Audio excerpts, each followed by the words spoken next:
See, say something real quick. Yeah.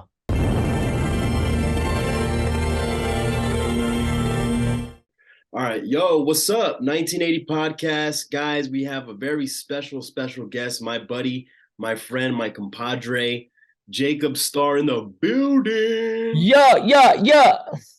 Damn, bro, What it's up, man? that like we're really close homies. Yeah. You can hear me fine now, right?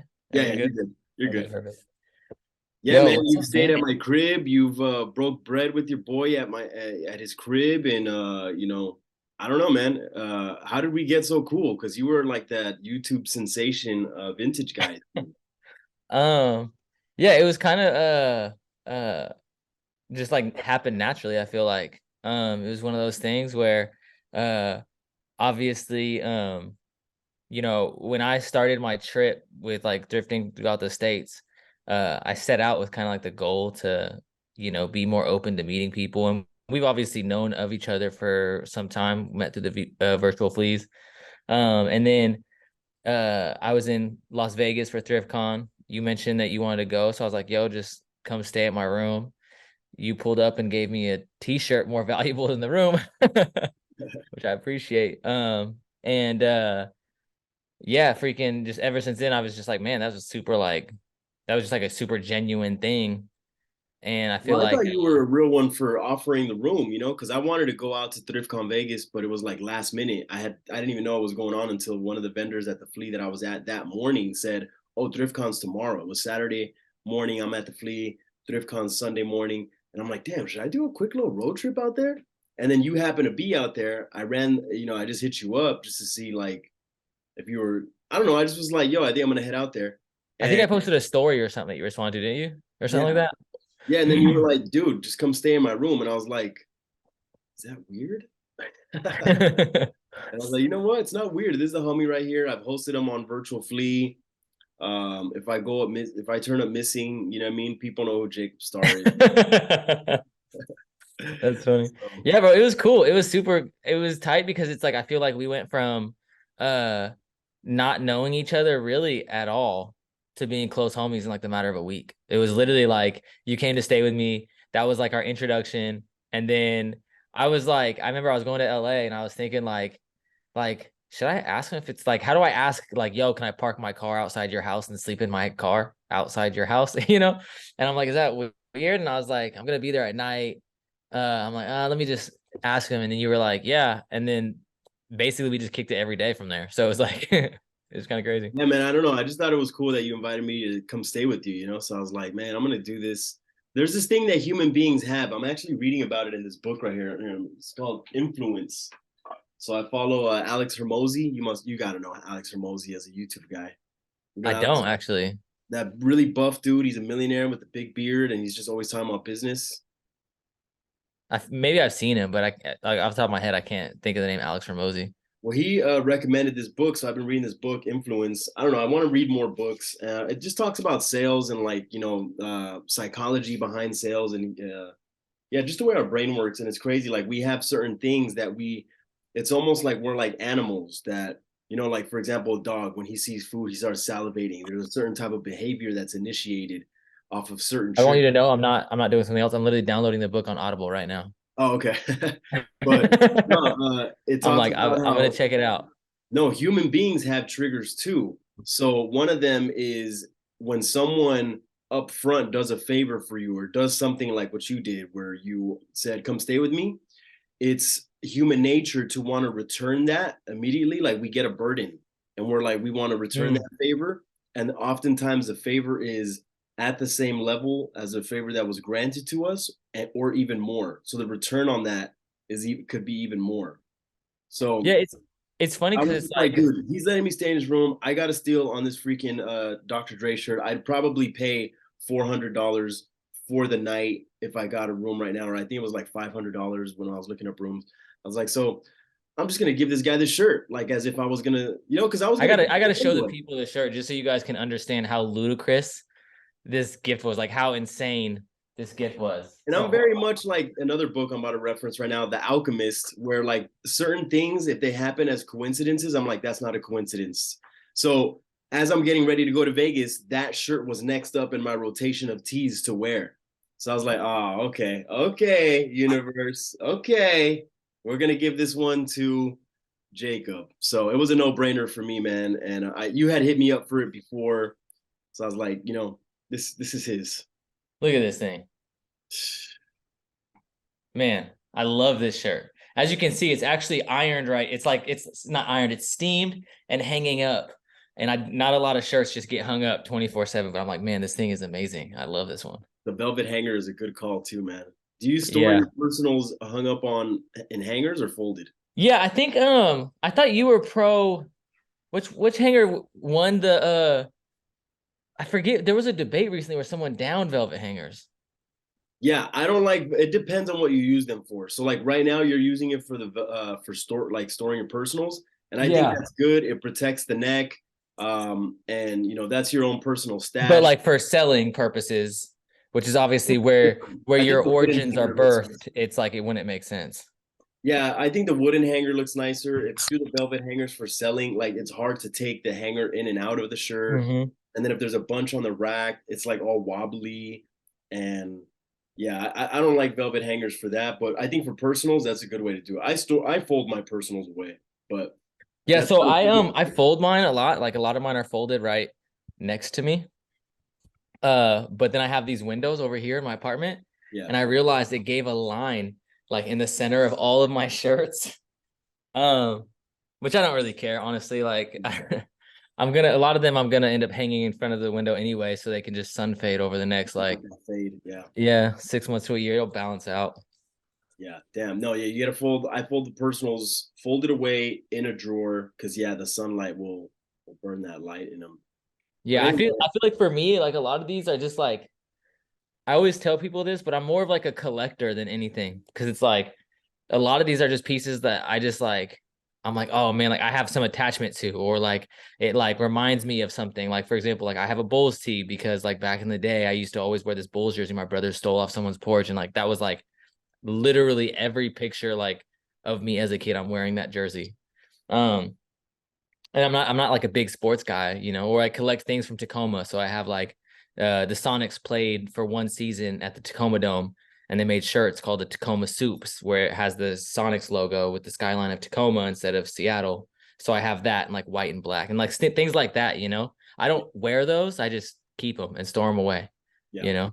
yeah. So So yeah, man. Thanks for coming through and getting on the show. So yeah, you guys must know Jacob from all the content that he's created on YouTube. He's a legend on YouTube. How many subscribers do you have on YouTube? like 307,000 or I think right now. How long have you been doing that for? So I've been doing YouTube for 10 years. My first video, I think, went up in 2012. My first thrift video was in 2013. But my channel didn't really start blowing up or start doing well until like 2017, maybe late 2016. I did a Supreme video, and I think that's what most people knew me as. So it was kind of weird because I was thrifting and I was never really like a part of like a vintage community. I didn't really know anything back then. I just literally went to the thrift store and bought the things I liked and then sold the things I liked. So it was like Polo, Tommy, Nautica, stuff, just like color blocking like that. And then I started doing Supreme, and I would do like a Supreme and like a thrift video every once in a while because those are always the videos I liked making, but they just never did well on my channel. And then over the last couple of years, thrifting got so big that those videos started picking up, and I was able to get back into doing thrifting videos where it made more sense to be able to like, maintain my standard of living, provide for my mom, and do that just solely off of thrifting. But the weird thing is like now there's so many people who didn't know that I did it before Supreme. So it's like, there's people who are like, oh, like you're just into thrifting because it's cool now. When it's like, bro, it's documented. Like there's videos from 10 years ago of me going to thrift stores. Oh, So man, I love that that's so part of your story about how you take care of your mom off of yeah, YouTube. my mom's that's my ace. Yeah, before we get to the success of everything that you're doing, I'm just curious real quick in those, because you said you started 12, 13 and that it didn't take off until 16. what kept you posting for those 2 to 3 years where things didn't really take off, or was it something gradual? Were you working towards something, or were you just posting just because you were bored or whatever? So it was gradual. My intention was like, so really I got into clothes in 2007, and it was like streetwear. So it was like just like streetwear and surfwear, skatewear, stuff like that. I used to buy clothes from Northwest Snowboards, which no longer exists. 35th Ave, which is a skate shop in Federal Way. That's where I got like all my SBs from. Um, and at the time, like I was just, well, when 2008 hit, I joined the military, and that was the first time in my life where I had steady money. So I only wore like new shit. Like I would only wear like, to the point where like I didn't even like re-wearing socks, like, which is complete opposite of now. But it was almost like this steep correction from what I was used to, from like couch hopping or sleeping outside, to like now I have a stable place to lay my head every night. I have, a steady income coming in. And so yeah, like I would only buy streetwear, and it all kind of started from just going out with friends and like slowly kind of getting into streetwear or fashion. And then when I started doing YouTube videos, I just wanted to eventually start my own clothing brand, which was always my goal. That was like the goal from day one. And I don't know, YouTube just kind of got to a point where once I got out, I started a vintage page where I would resell vintage clothing with Paul. So that was like the main focus. We called it High Fashion Vintage at the time. He moved to Washington. For those of you guys that don't know who I'm talking about, Paul Cantu, absolute legend, big part of why I'm into thrifting at all. But yeah, me and him started like a website where we were reselling. We were focused on that. And then when the Supreme thing happened, it just blew up so quickly that YouTube and video creation or content creation became my focus. And I still hope to someday start a clothing brand. But YouTube has just been so beneficial for my life and how I provide for my family, that it's like I've obviously focused on that. So yeah. Man, that always trips me out how you could set out for a goal and then like things will splinter off like all these other Mm-hmm. lines. And either you could keep going down that goal, or you kind of just went in the YouTube route because it started feeding you. But okay, so in that time from like 12, 13, when you started posting videos to when you blew up in 16, it's kind of like you just got swept up. So from 2008, you start getting your hands on some money, you start getting stylish, fashionable, and you're like, I want to start my own brand, and starting a YouTube channel was a part of that. And then next thing you know, you just kind of got swept away into what you're doing now. Looking back at it, how do you feel about the way you got swept away? Dude, it's so weird. I wake up a lot of times and like I'll come downstairs, and like I always tell people this, like I come downstairs and I'm just like, how am I here? Like from the kid who like used to like, I was dirty. Like I slept on the floor. I didn't shower. Like when I did stay with my mom until I Wait a got minute, kicked what's out, wrong with what's dirty about sleeping on the floor? I just you just if you ever saw my room as a teenager, you would understand. My mom would vouch. No, I'm Like fucking with you because I was a slob, bro. Like I garbage sleep on floors. everywhere, floor, like literally just, it was, I just went from like being the absolute worst slob to like the absolute worst slob, but with a little bit of money now. Yeah. Like, Yeah, and your background is surprisingly rough. That's one thing that took me by surprise when I met you and started this looking. man thought I paid for a picture with my homies. I can't be the only one. I cannot be the only one. It's because I don't know. I just saw your pictures. You're in the hood, and like I guess I was stereotyping. My bad, but I just like saw you. And I was like, oh, okay. Like, what is he? These are his friends that he hangs out with every once in a while or whatever. You just seem so out of place. I think even you.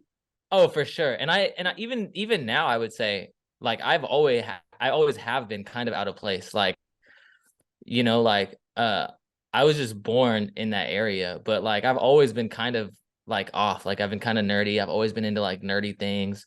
Um I still am, like You're you. You it's were just born in an. It's just the environment that you were born into. It's just yeah, natural. exactly. And a lot of those guys, um, I'd Jacob be is really hood, guys. Like riding with no. him through Hollywood and LA when he was here, it's just hood ass music. I feel like we're on our way to go do a drive. And it's just like Nah, man. I'm a hippie, man. I'm a hippie at heart. No, man, it's a trip. Like, uh, so I've had a bunch of like different life experiences. So like I think with when I started doing YouTube, the reason I never started the clothing brand, even though it did take quite some time, right? So YouTube started in 2012, 2013. And then obviously my channel didn't take off for like 5 years, but there were all these things in between. So like at the time I was in the military up until 2015, right? So I deployed to Afghanistan.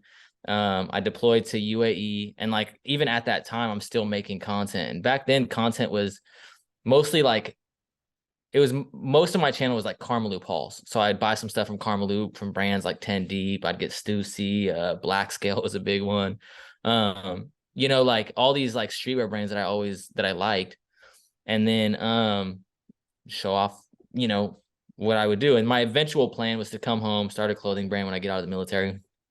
Um, and but yeah, I would say like it's a trip for me because having these life experiences, even being able to go to Afghanistan or, Dubai, and like from traveling that I've done through YouTube, like China and Australia, and then looking back at my past of like not knowing where I'm going to sleep, like begging my friend to let me crash at their spot or begging my friend's parents to let me stay there, going from, my brother's baby mama's mom letting me crash at her spot for like 6 months while I wait to get sent out, like it's just such a trip because back then I had no real plan or goal or foundation of how I would make anything happen.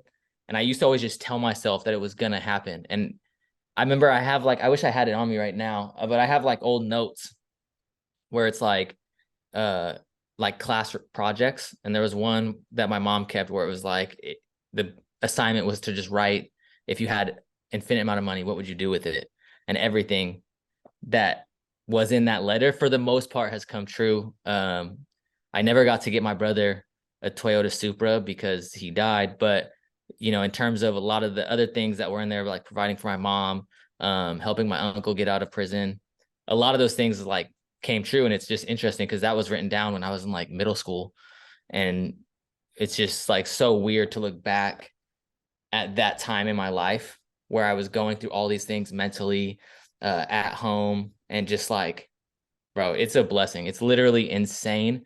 Uh, and a lot of times I'm like, I don't even know how it happened. A lot of it was, I feel like luck mixed with hard work, I guess, but definitely blessed to be in this position 100%. So yeah. yeah, man, it's awesome. And getting to know you too, it's just like um yeah, man. Some people you see they have success and you don't know about them, and you're just like you wonder how they get there. But I know for you, it hasn't been easy, and it's super well deserved. You know what I mean? It's great. Yeah.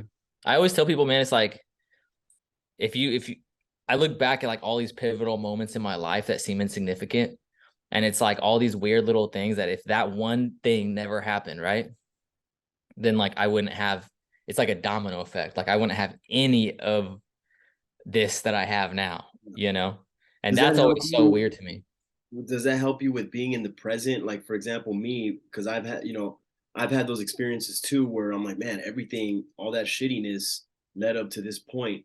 And now when things are shitty, because there's always going to be tough times, especially if you're always trying to progress and push forward. So now when things are shitty, I'm just like, I'm supposed to learn something from this because in the past I've gone through shittiness, learned something from that made me who I am today. And I Yeah. feel like that makes going through hard times not easy, but like you're able to have faith in those times. No, that's interesting. Yeah. I normally don't look at it like that, to be honest, but I think that's a Oh great yeah, way to you're look at super it. negative. You're like you're always like thinking about worst case scenario, right? Yeah, for sure. Yeah, I normally like if I'm in the moment, um, I feel like I have a bunch of issues where like if I'm in the moment, it's really hard for me to snap out of it. Um, uh, One thing that I've taken away is a lot of the things that I've had has come from me just meeting people, and it's sometimes hard for me to be social. Um, and so like what I've been working on is trying to like if I no matter who they are, like it doesn't have to be someone who's like into vintage or, it could be some like random old man at the post office. Like I try to just embrace that moment, because you never know what you're going to get from that person.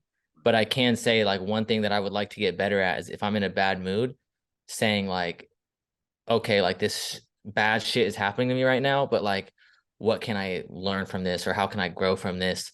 Um, and I think it's always been difficult for me, because I just tend to spiral, where it's like I'm in a bad mood and then I just get into a shittier mood, like, and it just gets worse and worse and worse. But yeah, I think that's a great way to look at it. And if you are able to mentally kind of take yourself out of that state of mind and be able to say, okay, like, let me look at what's happening right now and how can I uh grow from this, that's a super healthy way to handle it. Yeah, that's something that I've been doing recently is like anytime I'm scared or nervous or upset about something, I stop and just analyze where that emotion is coming from.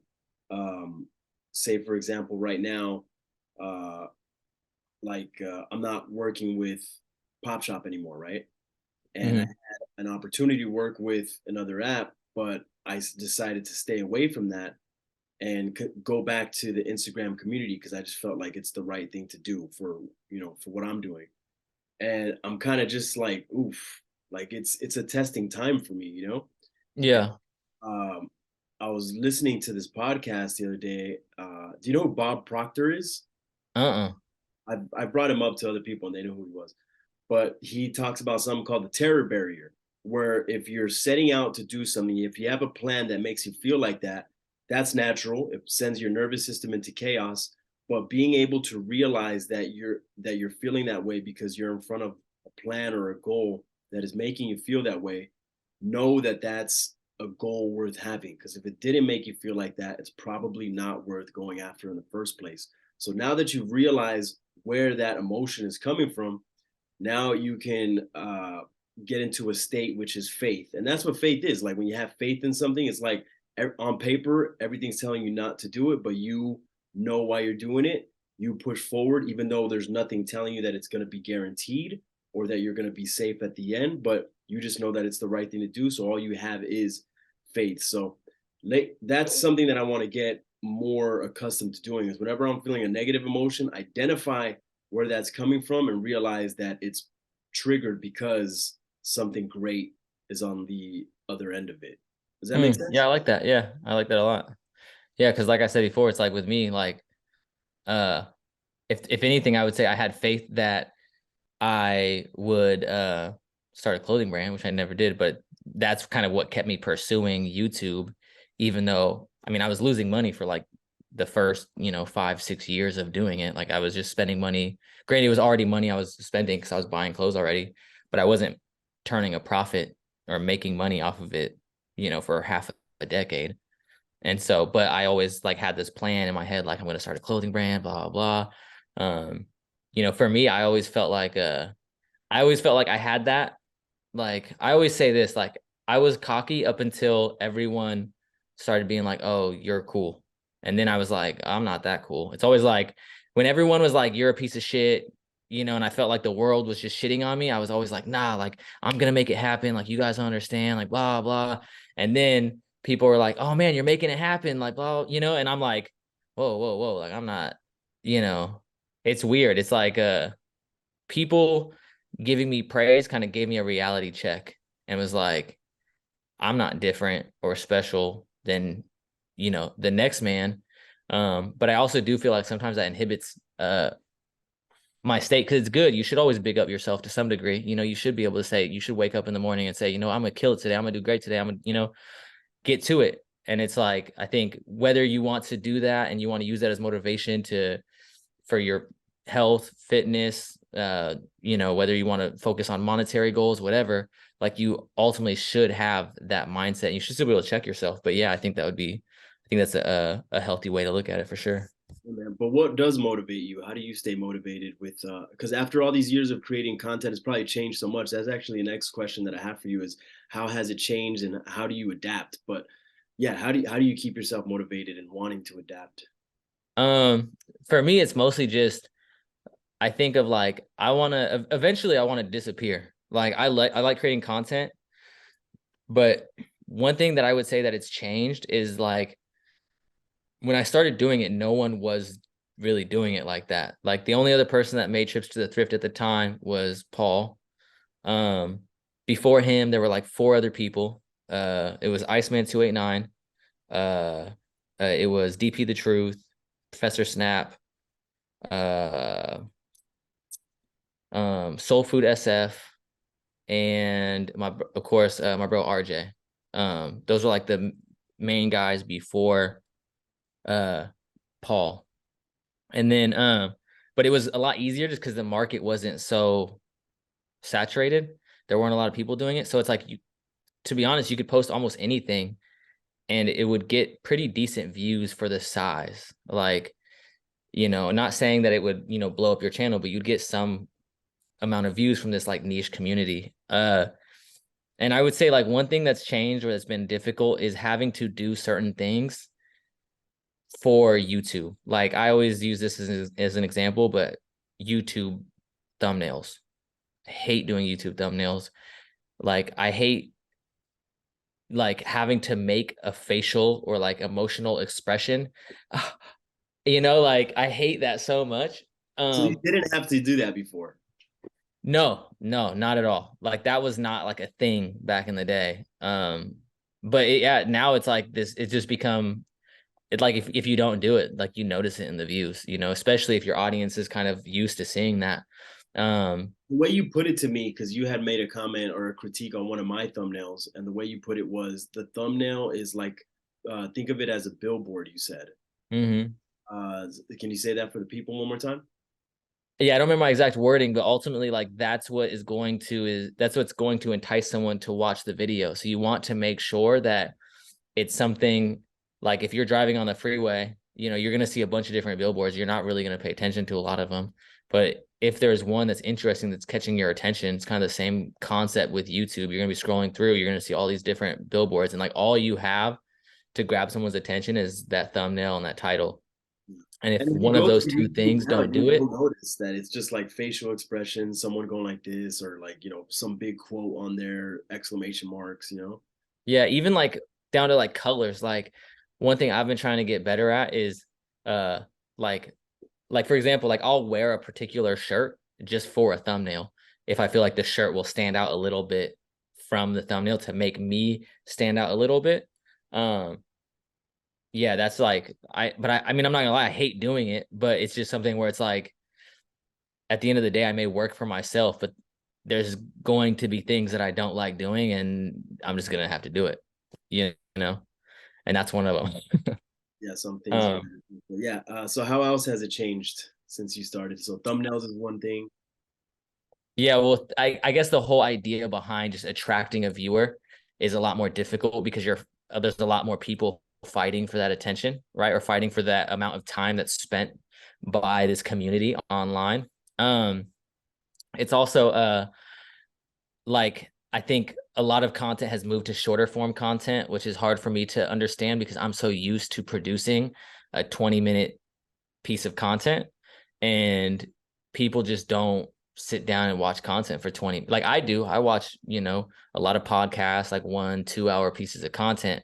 But a lot of other people, it's like instead of getting any real information, they'd rather watch, a 10-second TikTok. So it's like instead of getting any information about, how to source things from the Goodwill bins or what to look for at the Goodwill bins, they feel or they walk away from their source of media feeling like they have the same information if they just watch a little video of like what I got for $8 at the Goodwill bins and it shows, a Carhartt jacket and like four other pieces, and that's the end of the video. Interesting. And there's no information, there's no, nothing about tags or nothing about really anything. Well, that Carhartt could be, a Carhartt that was, from 2 years ago, or it could be a really nice, blanket line corduroy collared Carhartt from the 80s or 90s. Yeah. Um, but yeah, so that's a huge thing is I think short form content is a lot bigger. And I tell everyone, if you're going to make content, that's probably what you should be focusing on if you already don't have a following. Um, TikTok, Reels, YouTube Shorts, that's like huge. Other than that, it's like a lot more difficult to grow on those platforms. Even Instagram with pictures, like they don't really push pictures no more. I heard even the So pictures, they want them in the format of the reel, where it's like kind of like a longer rectangular frame. yeah. Yeah.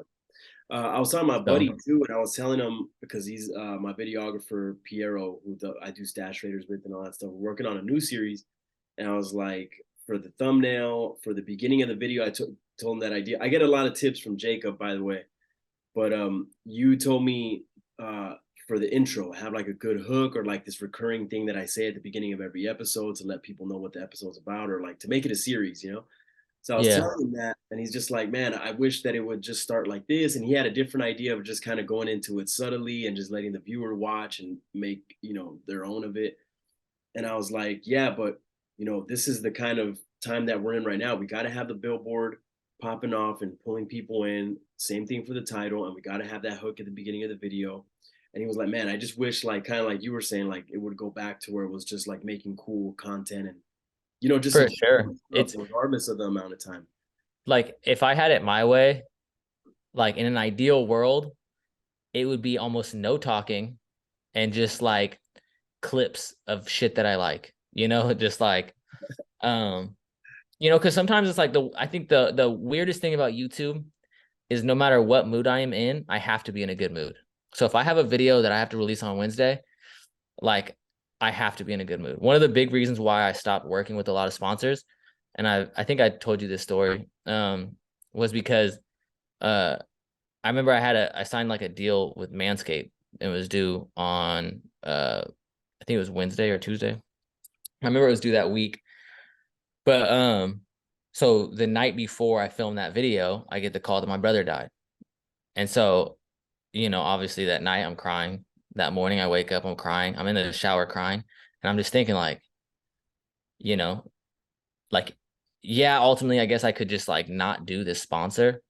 But like I have this kind of like doomsday scenario in my head of like, making sure that if for whatever reason I go, my mom's provided for, my niece and nephews have something to like, eat off of for a while. Right. So it's like in my head, I'm like, I have to get this done. And I'm sitting there like going from crying in the shower to like, what up, YouTube, blah, blah, blah. And then trying to think of like a couple jokes about shaving my balls. And like, just in general, that was like such a weird experience that after that, I was like, man, I really don't want to do sponsored content. Like, unless it's like a company that like I work with regularly and that like I have like not saying I don't have a genuine belief. I actually still use Manscaped products. But like something that I actually like I can get behind long term where I have some kind of like, hey, this is a company that like I can vouch for. And hopefully if there is something that I can't vouch for, that I can get enough pool where I can like communicate that with them and, you know, have some sort of impact on the actual service. Um, so yeah, like I basically don't really do much sponsored content because of that reason, or at least I stopped for a really long time. I think the only sponsor I worked with for like a year and a half was Farfetch. Um, and just because they've always been super chill about content and just like kind of giving me my own freedom to produce. Yeah. Uh, but yeah, man, that's always been one thing is like that psychological like distance of like having to wake up and like, we all have bad days. Every person does. So it's like having to wake up and then like not be able to have a bad day.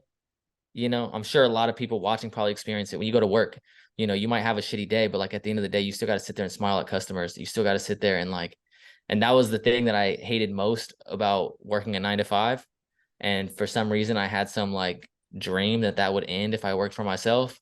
But no, like at the end of the day, like you have to sit there and just like still put that face on. Work, Um, work. Yeah, I feel that 100%. but I, yeah, I don't know. I'm still like, I don't want to complain too much though, because obviously, like overall, there's I'm somebody extremely listening. blessed. I've been able to help my mom out in ways that like I cannot even fathom. Um, Yeah, it's a blessing. and I still got to get that view from my brother of like, this successful person. My brother saw me from when, like I said, I remember listening to Boss Tycoon from Mac Dre with my brother, like, when I was staying over with his baby mama's mom and then going from like sleeping on that couch to, you know, what I have today is just insane. So Man, it's incredible, bro. And something that I aspire to too, man. You definitely inspire me a lot. One of my goals for 23 is to have, and now I realize I might be shooting for the stars here, but at least I'll land on the moon maybe. One of my goals is to have 100,000 subscribers on YouTube. Can I do it by the end of this year? I think it, bro, that's one thing I will say that I'm big on is like voicing what sounds impossible because like uh who was it that I was talking to? Uh I was talking to someone about this man that climbed Everest. You was it you? Did me and you talk about that? Yeah, you might have. That sounds actually familiar, but It was this guy who basically he was giving a speech and he talked about how he set out to make a goal to climb Mount Everest. And like that was like his the thing he was striving for. That was like his lifelong goal. And he succeeded. And he basically said that once he hit the top, once he summited Everest, um, he said like that was like the worst day of his life because at that point he's achieved everything he set out to do. And so in the speech, he's basically saying that like he should have said, I want to climb the highest point on the moon, because then when he climbs Everest, it's just something else to strive for. And it's just something else that he can keep going. So it's like you set your goal really high. You know, they always say like shoot for the stars and maybe you'll land on the moon. And so so 100K is not happening for me, but it's nice to try. hey, it might happen for you. You know, Hey, I can say, bro, a lot of the goals that me and Paul both, like both of us would set goals that sounded impossible. And like it seems like every year we hit those goals, so you know. if I were to do it though, how would I do it? What would your advice be to me for as far as content, maybe consistency or type of content? What would you? On YouTube specifically, Yes. shorts for sure. Really, I've been posting shorts every day. I haven't really seen them going crazy. What You kind of just shorts? never know, man. You have to just look at other shorts in the space, figure out what's doing well, and then see how you can, you know, put your own spin on it. Like everyone's so worried about originality. And even I was when I first got on YouTube, one of the reasons I didn't grow is because the first thing I was doing was low-key brands. I remember getting on YouTube and seeing people show off at the time what I considered to be like just hype stuff. And I was like, you know what? I want to highlight other brands. I want to highlight, you know, the story behind some of these brands. Or if, for example, like Animal Bikes at the time was on Karmaloop and for some reason got pretty popular, but I always thought it was weird because it was like a BMX brand and BMX does not have much relevance in the world of streetwear. Um, so I always thought that was like really interesting to me. But I always wanted to highlight things like that and like show off low key brands. But the thing is no one's looking for those brands. So you can't really like, you can't highlight them to anyone because no one's looking for them. So how can you show off something low key, right? But then what I found interesting was I started doing Supreme videos, and then I did a video. It was something like this brand is better than Supreme, and it showed off one of my favorite brands for years, which is Born and Raised, who I've always felt like they've been true to streetwear. Um, and that video got like over 100,000 views, you know? So it's like one of those things where I was able to accomplish what I set out to do, not by like compromising anything. Like I like Supreme as a brand. It's probably, I mean, probably in the top 10. I wouldn't say top 5, but it's definitely up there. I still buy Supreme.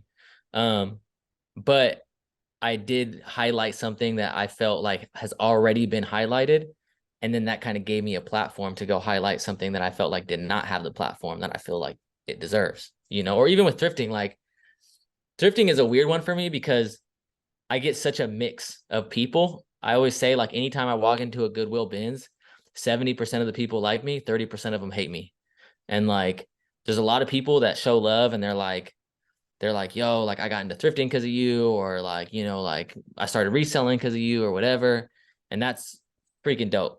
But then there's like that 30% where they're like, this guy got these kids into reselling and back in my day, blah, blah, blah. Even though half of them, I've never had someone complain that's actually an old head. Everyone that I've seen complain has been doing it for like 5 years max. The vintage But community is very weird. How do they compare to your community, like hype, streetwear, or sneaker community? it's almost the exact same. No matter how much people want to act like it's more superior, it's like all the exact same problems. Um, like everyone wants to be an entrepreneur, everyone wants to be a vintage dealer or have buyers in Japan. And it's like I've complained about that before, and everyone's like, well, what does it matter if they have a buyer in Japan? I'm like, it doesn't matter, but there's a reason they're saying that. Like, just say, if I go up to you and I want to buy this shirt, right? Say I want to buy this shirt right here. And you're like, oh, yeah, bro, my buyer in Japan offered me X amount of dollars. Just say you have a higher offer from somewhere else. Yeah. Like, Why do you have to be? Why do you why does have he to? have to be from Japan? Like my buyer in New Zealand offered me It's 20 almost times. like they're I get telling you so you Japan like know. influences the culture so much, and a lot of what is relevant or high priced is because of what Japan is buying. But like the thing is like to me that just is like, like I have a friend here in Tacoma who has a warehouse, and like he just sold a bunch of Coleman camping gear to a buyer in Japan. It was like 30,000 something, so it's like in my head, I'm like, okay, well, like, are you gonna start trying to tax me on Coleman gear because my guy over here who has, who's been in it, who makes me, I've been in it for 10 years and he's been doing it for literal decades, right? Like I'm his little bro, you know. It's like just because he sold Coleman to a Japanese buyer, is this like the new thing? I don't know. I just feel like a lot of it is like the same like flex culture. Which I don't mind if you like, I used like, I guess flexing, right? Ultimately, like hype beast stuff is what created any amount of following that I have. But know why you're doing it. Have like an end goal. Have a reason as to what you're doing, and like don't just get caught up in the idea of like flexing for the sake of flexing, or like, I don't know. I want to Vintage say and something hype real quick about. super like overlap to I me. just want to say something real quick. That's an interesting take. I guess because I've never been really in deep on the sneaker community or on the hype or streetwear community, so I wouldn't know. But that's an interesting take. But for me, I want to say something real quick about old heads, and that is that I remember when I first heard the term old heads referring to the vintage community. I had heard about it in like like in the hood or in hip hop. And to Yeah, like OGs.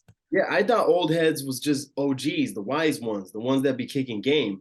In the vintage community, it's more of like kind of haters. So I want to say, like, after having been in the game, having that perspective when I first came in and thinking like, oh wait, old heads are kind of hating. I thought old heads were like always kicking game and trying to preserve a certain type of morals within the community. But whatever, I guess vintage is different.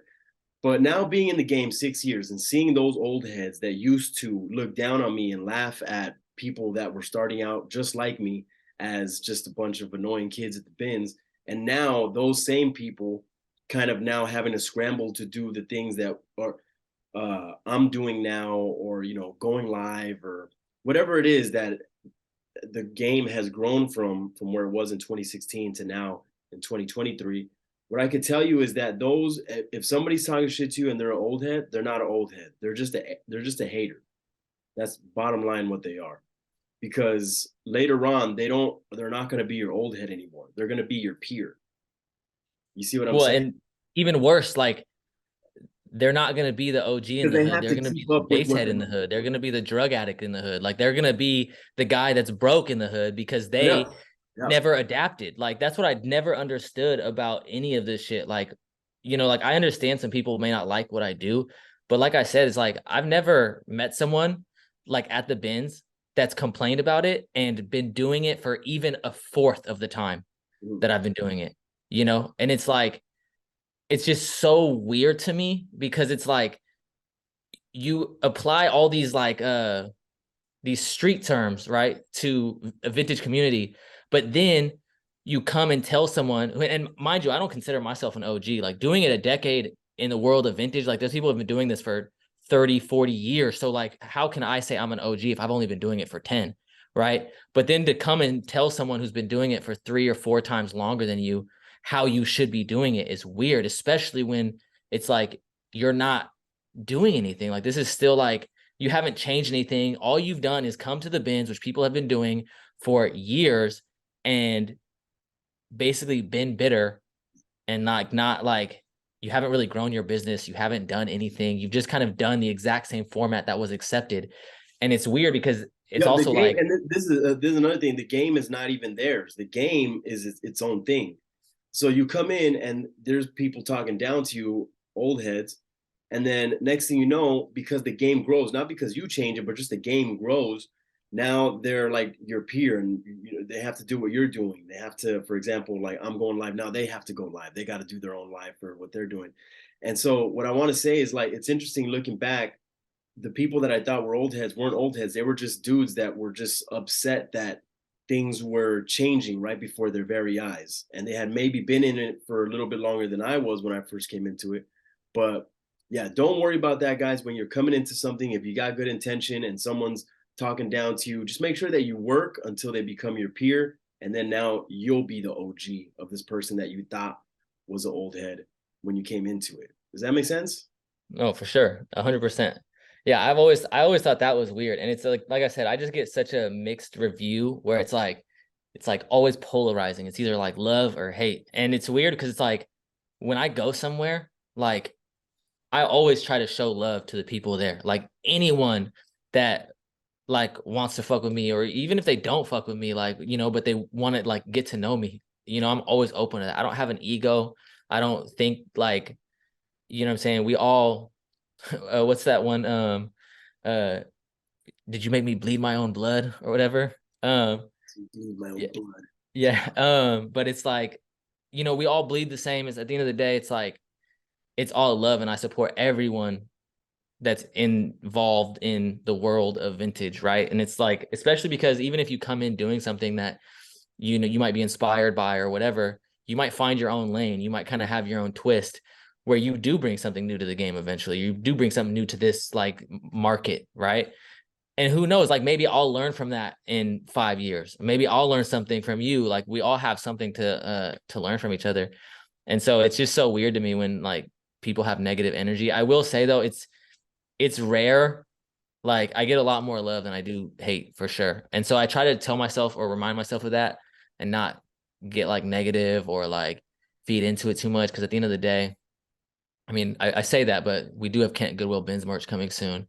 So let me just establish Oh my that. God, please tell them about this, bro. But before you do, I just want to say, like, a lot of times people who say, like, oh, you're fucking up the game or have something negative to say about me, always some private account or some account that is not even in the game. It's like, bro, you're not even in here. So I ruin thrifting, the thrifting that you do on your lunch break sometimes when you walk to the Goodwill around the corner on your lunch break and you go through a couple racks and you've never even found anything, but you hope one day that you will. And I fucked it up because now you really won't. Is that what you think? Because you could probably still go and find something on your And the lunch. weird thing too is it's like, oh, it's like the arguments are so ridiculous. Like people are like, oh, well, you're letting Goodwill know what to price. And I'm like, bro, you don't think they know what eBay is? Like, do you think they watch a 20-minute video to hear me talk about maybe like 3 or 4 valuable items when they could literally just search it up on eBay? Like, Quick, or you all do bins picks. It's like you guys still do that as well. Most of the same people who like hate on videos still do that. There are people who, don't do none of it. But it's just weird to me. Like you still promote it. Like you promote something, otherwise you don't have a business. Maybe you just sell to Japanese buyers all day. I don't know. But for the most part, you know what I'm saying? You do promote it in some fashion. Like that's just always been so weird to me. so tell them about the Kent Goodwill bin situation. So the Ken Goodwill bins, first of all, I just want to say, everyone, please, if you rock with me and you ever find anything at any Goodwill bins in the world, make sure you tag the Kent Goodwill bins. Um, I'm on a mission to make the Kent Goodwill bins the most famous Goodwill bins in the world. I believe in if I say something privately, to say something publicly as well. So there's an individual there. Well, I'm not gonna name him, but he knows who he is. He's a mark ass bitch, and yeah, basically, he said something. My bro offered to fight him. He didn't want to do that. And so and I ignored it. Like I kind of ignore everything for the most part. Then someone else said they were talking shit, or I heard basically from someone else that someone else there so they were talking shit. So then I went there and it was chill. I don't know if what came to me was true or not. So like I don't really want to like address something off of a rumor, but still like ignored it for the most part, didn't really address it. And then yeah, basically I kind of just gave him like 3 chances. I completely ignored it. I didn't like address it or try to be like a dick or anything, because at the end of the day, like I don't care. The guy's been doing it for like 3 years. So it's like, okay. And yeah, so then he just kept being an asshole. And I'm like, all right, well, if you really want to be an asshole, like I'm just gonna fuck your money up. So yeah, now I'm gonna make Kent Goodwill Bins merch. We're gonna have the address on the So he was back. being a dickhead because he didn't want nobody like He didn't want photographing. anyone filming. He was trying to like gatekeep, but he's been doing it for 3 years. The dude is just like, he's just like a 40-year-old man that like was never cool, but like now he can kind of feel cool. And so it's like now it's like he wants to like try to be an old head, but it's like, bro, like you've only been doing like being old and getting into vintage. Just because you got into vintage in your 40s doesn't mean, you know. And then people will try to like inflate their time, which is really weird. Like people be like, oh, how long have you been doing it? Oh, I've been doing it for 27 years. You know, my mom used to take me to the thrift store when I was a kid. Okay, bro, everyone went to the thrift store as a kid. Like if you didn't grow up with money, like like That's that what doesn't, I say. don't That's tell me that you've hilarious. been thrifting for 25 years because your mom took you to Goodwill when you were 5. Yeah, I You know, will like never. So I always say I've been doing this full time for 6 years, but I say it, but I feel like I've always thrifted because I've gone. yeah, exactly. I've always thrifted, you know, but I Yeah, didn't but I start was never like, reselling. yeah, I've been doing this shit. I never act like add that to my resume because the Yeah, truth I is, wasn't like 5 years old. Like I'm gonna start a vintage Instagram because in the future they're gonna be have social media apps where I can quickly post photos and I'm gonna post my product on Instagram and sell it. Like I never no, even knew I was gonna have a vintage business until 2016. It was 2016. I remember I was like, damn, I think because I did it for a few years before 2016 passively, just like at the flea markets and just for fun. But I never was like, I want to quit my job to do this one day. It was mm-hmm. always just a hobby to me, which is crazy to think of now. But 2016 is when I had this epiphany one day when I walked into the thrift and I was like, oh shoot, this is what I got to do, and I dropped everything to do this full time. But yeah, I definitely don't try to act like I don't add, like you said, inflate the years. Yeah, I see so many people do that, bro, and it's like it's crazy. For me, I always just say the first video I have documented on YouTube, which is like if anyone wants a reference, it's from 2013. All those videos are terrible. So you And have this even thing where still, you're like, like you don't like when people try to gatekeep Goodwills or thrifts and stuff because it's like that this information is already out there. Anybody could just go, right? yeah, anyone can search it up, and it's like it's also just like really when I got into thrifting, right? It was like on the surface, it was like reduce, reuse, recycle, which like I don't try to preach ethics to anyone because at the end of the day, like I'm not better than anyone else. Like, you know what I'm saying? I still consume new clothes too. So like I'm not gonna sit here and be like, oh yeah, it's all about reduce, reuse, recycle. But that was kind of the surface layer, was do something good, right? But then everyone who used that as like a surface layer then want to like not promote it. So you don't really like promote what you do, but like it's weird because you're not even bringing something new. Like, for example, like, I always give you your flowers, except for Vintage Miner, of course. You started virtual like flea markets. um,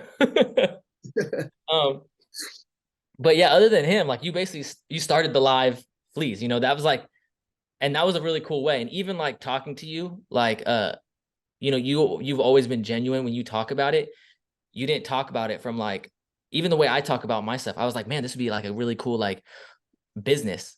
You just talked about it from like, yeah, man, like I did it, and then I realized like this could be used to help other people sell stuff, and it was just like this really fun experience. And then I realized that people were able to sell their product while everyone was like stuck at home, and it kind of became what it was. And so it was like a real genuine thing for you. And I feel like a lot of people, they don't bring anything new to the game. It's almost like they're trying to gatekeep like minimum wage, which is like weird. It's like you're not Let me like, tell you a story, bro. It's when I first started doing this full time, 2016. There was something to gatekeep then, because we would get all for the stuff sure. from there and then we would take it to the flea markets and sell it. And then there was a reason to gatekeep. Then one day, somebody started taking bin pics, and more bin pics started popping up. And then it was like, what am I going to do? Am I going to try to cyberbully people into not doing that? I mean, if you're doing it, you're not stupid. You already know that this is where you get your stuff, and now you're burning your spot. So you know what you're doing. Either you want the clout that bad that you're willing to self-sabotage, or I don't know. It's not even up to me. Or you can do something with the clout, like All that matters you is have to like that you've exposed it. So now how am I going to deal with that? Well, I'm definitely not going to turn into a bitch. I'm not going to turn into a gatekeeping, sour, bitter asshole. So what I am going to do is I'm going to roll with the punches. And so I started posting bin pics, because even though it went against what I believed, which is like I'm going to be fucking it up for not only myself but other people who work hard, and this is a way that they feed their families, but it's not up to me at that point. Like the cat's already out the bag. And what I noticed is that it only elevated the game. So I say this a lot too, is that people have a very negative mindset when it comes to new things being introduced to the game. It's almost, and it is human nature. I wish I knew where I read this at, but so I could cite it right now. But it's so comfortable for humans when they experience something new to right away think of the negative or how this can affect them negatively. And in my experience, humans are always wrong. We think something's going to affect us negatively, but we never leave room for some. We never expect the unexpected. We never leave room for something positive to come in and change things, like it mostly always does in those types of situations. And all I seen when the bins got blown up was more audience, bigger community, and it's still growing to this day. You know, I think of it like this, like without bins picks, I don't care what anyone says, Carhartts are not selling for $150 to $200. Like, and it's like you said at the beginning of the conversation too. You were like, everything that I've been through in my life, all the hard times, led to who I am today. It's almost like I needed to go through that. And the same thing with the community. All those hard times, all those times that sucked, that it seemed like it was going to be fucked up, they all led to where we are right now. All those things needed to happen for a virtual fleet to happen, for whatever's going to come next. You know what I'm yeah, saying? I think of it like anytime there's an item, like a lot of times social media will create, it creates like knowledge of how to do something, but there's a lot more people who have interest in these things than they have the ability to just spend hours and hours at the bins. Because reality is, if you go to the bins, you're not, more than likely, you're not going to, you're gonna have to wait there for like 6, 7, 8 hours a day.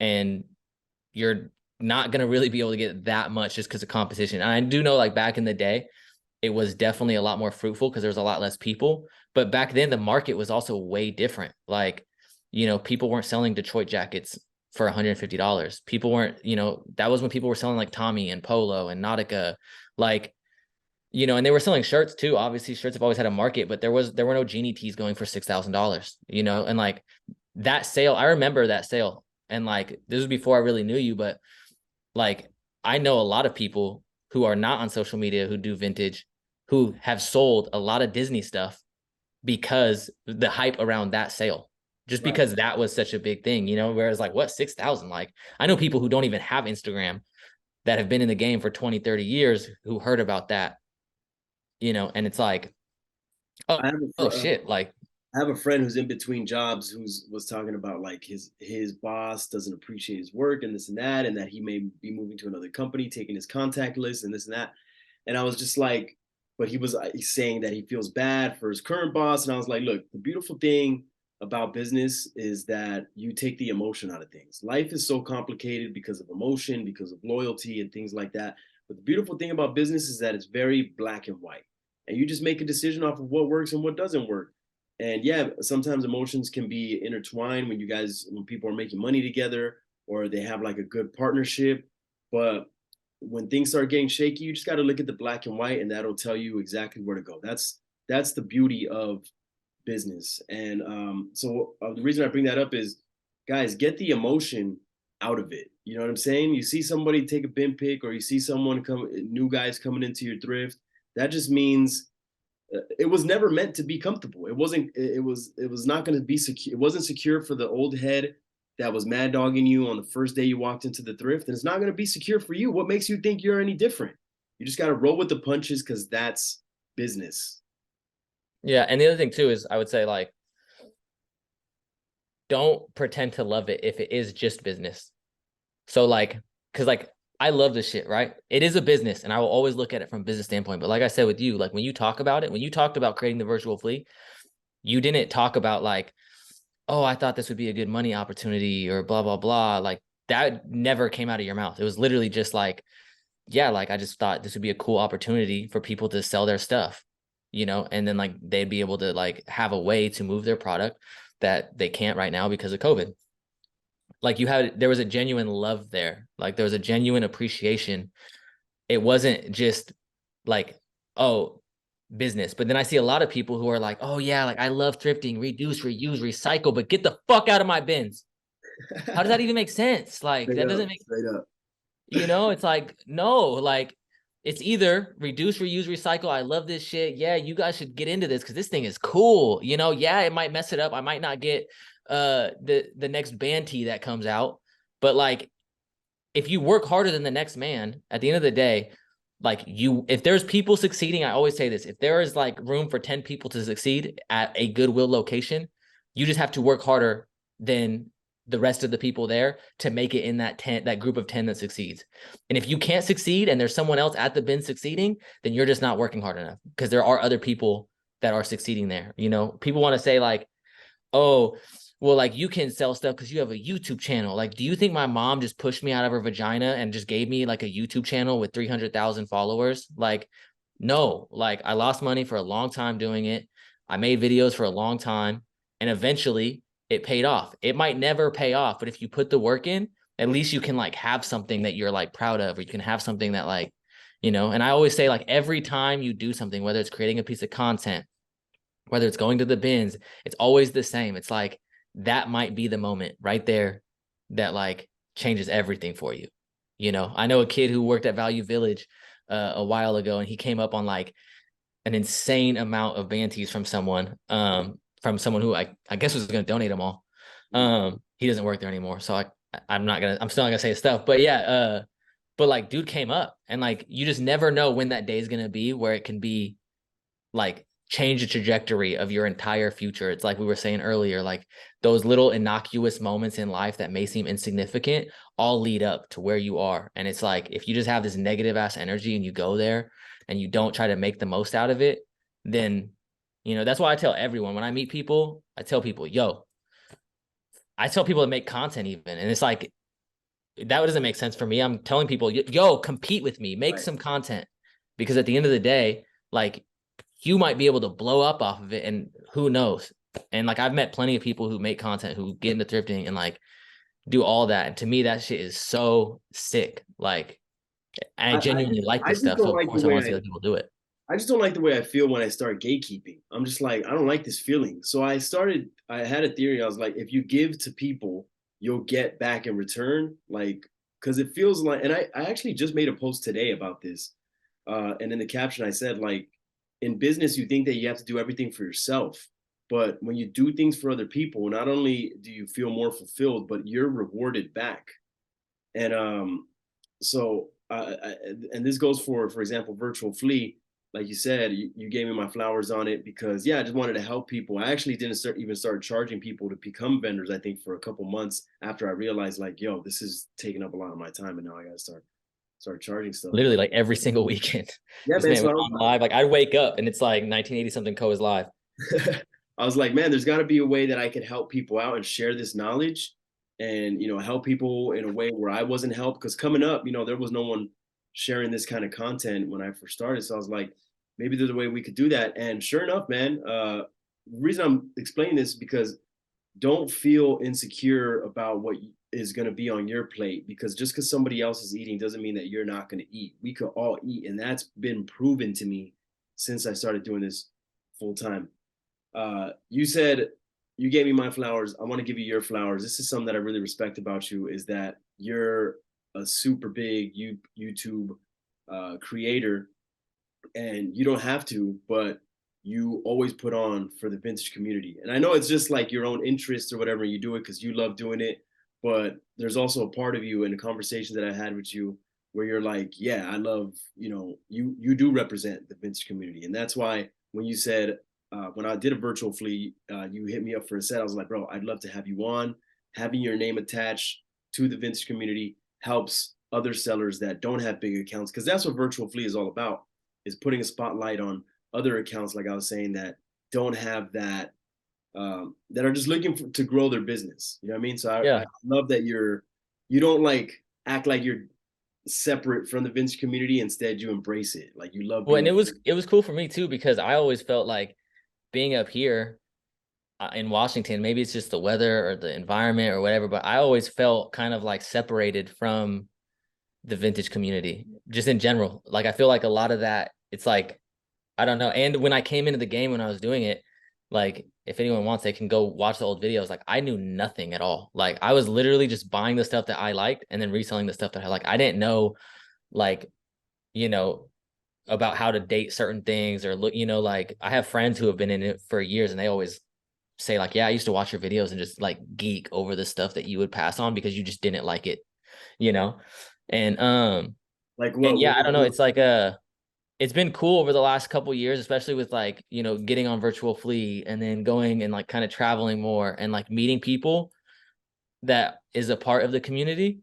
And just because, yeah, like sometimes I feel kind of like a black sheep. Like I feel like, you know, just like this weird kind of like, oh, he does YouTube videos. And like I said, when I walk into a bins, it's either love or hate. And I never know which side they're going to fall on, but like for me, it's always love. Like any thrifter, it's like, you know, if I want to see how they do it there, or what, kind of what their special thing is, or what they like too, like in their own personal taste, what they're looking for when they're out thrifting, whether they found anything good or, whatever. So it's like, yeah, I don't know. It's been a trip, but it's definitely been a blessing because, like I said, being able to kind of meet people that have been a part of that community, as opposed to just kind of being up here by myself, doing it by myself, has been cool. And I do want to give props to RJ too, because RJ has helped me a lot with being the initial person to give. Like earlier when we were talking about how you were talking about it's like natural instinct to like when someone gives you something to like want to give back to them. Uh, and like I definitely got to show love to RJ because he was like the first person that I met that was just super like, oh, bro, you want to take it, And then I'm like, fuck, now I got to get him something, And so then now it's like this constant race of like, he'll get me some crazy shit, I'll get him some crazy shit, and it's just like, so yeah, I don't know, man. That mentality or like that, I guess, I've always been like that where I'm willing to give back, but like the thought of like giving first or being the first person to give definitely was sparked, or I guess like started being a more prevalent thing in my life because of him. Because he always does that, and it's like he always shows love to people, and I see it firsthand. Like a lot of people like just are like accept it and then move on, you know? And it's like that's always weird ass energy to me. So it's like one of those things where I've started doing that more with other people in my life or just random people where it's like, being more open, I guess. But yeah. One thing I could tell you about gatekeeping people or people that make it hard on others to come in the game, is they don't move because they're so clammed up. You know what I mean? They're so shut off and so intense, like so tensed up on protecting what they have, that they don't think about themselves and what they got to do next to grow. They just Mm-hmm. want to stay at that one level. You know what I mean? So you might have a pain in the ass for a little bit, but it won't be for long. You know what I mean?